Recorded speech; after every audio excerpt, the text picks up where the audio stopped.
Iliq suv, idishlaydigan gel va limonli kislota.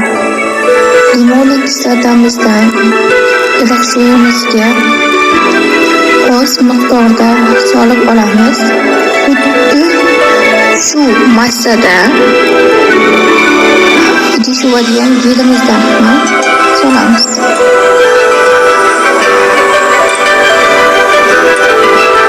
E'tibor beramiz, yaxshilab aralashtiramiz, chunki limonli kislotamiz suvimizda yaxshilab erib ketishi kerak.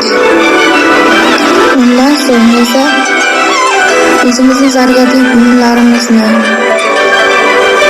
suvimizga solib 1-2 minut yaxshilab aralashtiramiz. Uylarida pirchetka bo'ladigan bo'lsa, pirchetkadan foydalanishlari mumkin. Hozir men sosinishda olganligim sababli pirchetka topa olmadim.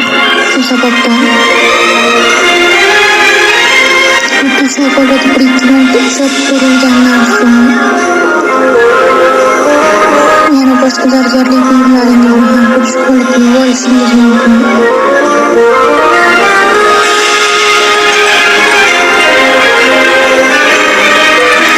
Suvimizda ko'p qolib ketmasligi kerak.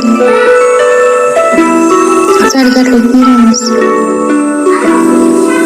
Undan so'ng esa o'zimizni oddiy suvimiz, ya'ni sovuqroq suvda yaxshilab chayib olamiz. Limonli kislotamizni ketkazishimiz kerak. Ko'rib turibsiz holatini. Yaxshilab chayilgandan so'ng esa yumshoqqina sochiq bilan zargarli buyumlarimizni artib olamiz. Hech qanday suv qolmasligi kerak. Chunki suv qoladigan bo'lsa, zargarli buyumlaringizni rangi o'zgarishiga olib keladi. Ichidagi suvlarini yaxshilab artib tashlash kerak.